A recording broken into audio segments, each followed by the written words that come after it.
In this demonstration, we are going to create what is called a sticky form. Up to this point, we have worked with HTML forms that send information to PHP for processing.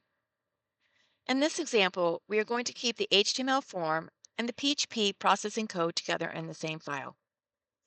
Because the page contains PHP code, the file is named sticky_form.php.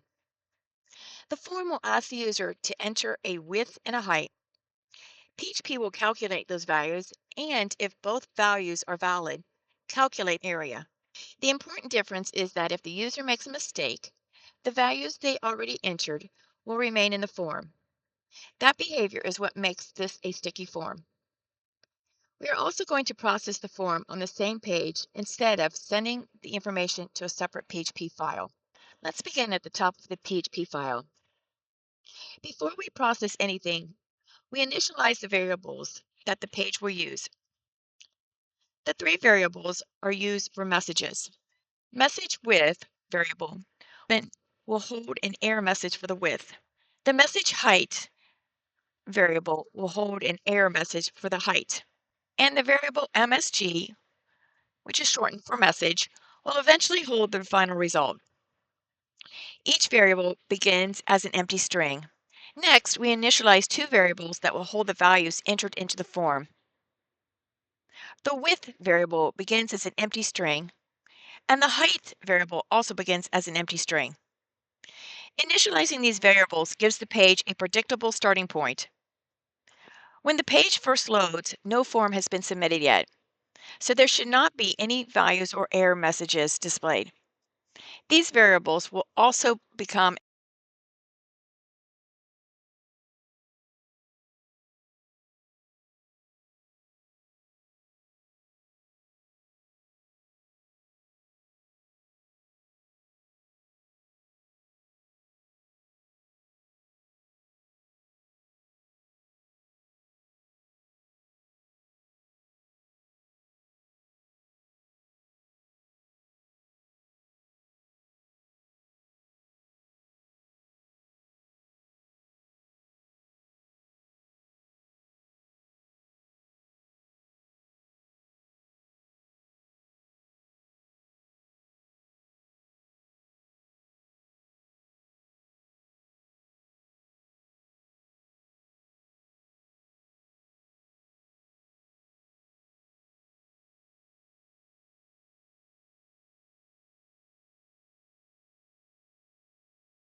point PHP has retrieved both submitted values.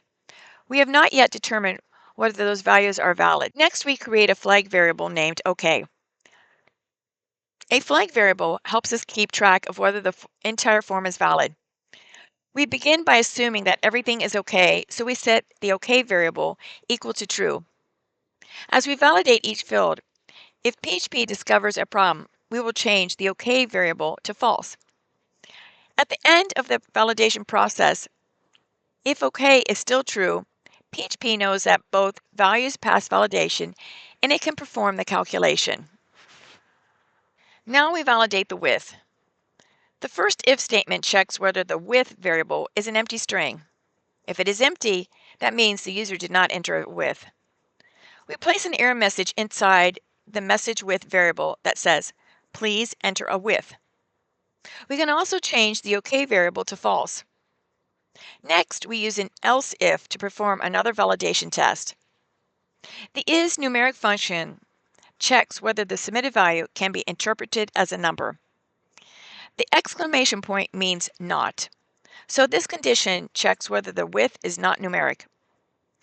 We also use the OR operator to check whether the width is 0 or less. Because values coming from an HTML form initially arrive as strings, we cast the width variable to a float before comparing it to 0. If either condition is true, we create the message, please enter a width greater than 0, and set OK to false. If neither condition is true, the width has passed our validation test. We use the same validation pattern for height. First, we check whether the height variable is an empty string. If the user did not enter a height, we place an error message inside the message height variable and set the OK variable to false. Next, we check whether the height is numeric and whether it is greater than 0. Again, we use the isNumeric function to test the value. We cast the height to a float when comparing it to 0. If the height is not numeric or is 0 or less, we display the appropriate error message and set the OK variable to false. Notice that the width and height are validated independently. This is important for a sticky form. If the width is correct but the height is incorrect, we want to keep the valid width while allowing the user to correct only the height. After both values have been validated, we check the OK flag.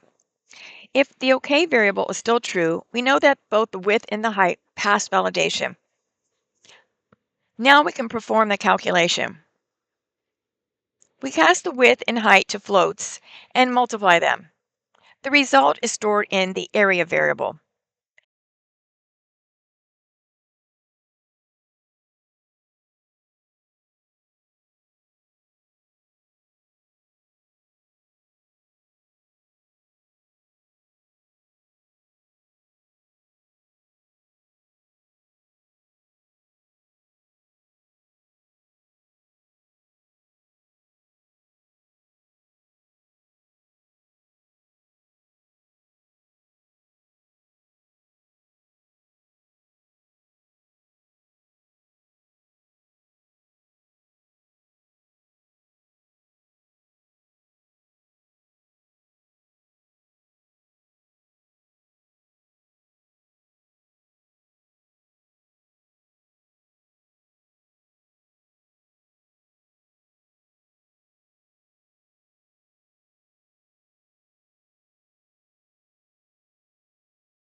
OK variable remains true, so PHP multiplies the width by the height and displays the area underneath the form.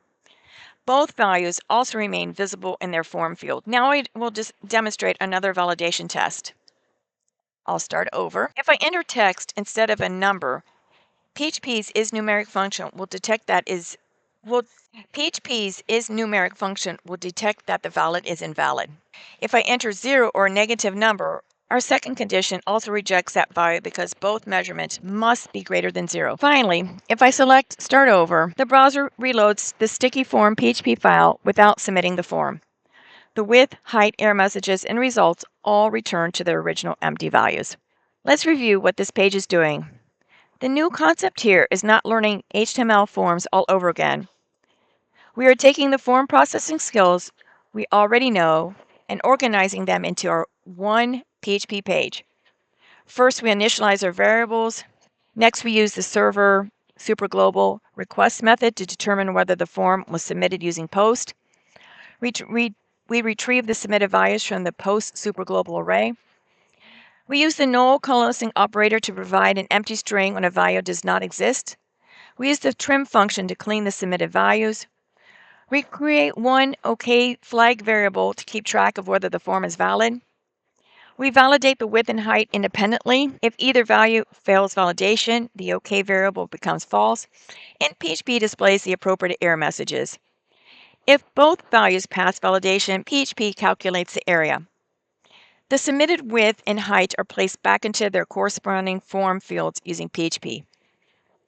We use HTML special chars function when redisplaying those submitted values, and that is what creates our sticky form. A sticky form improves the user's experience because when one field contains an error, the information the user already entered does not disappear.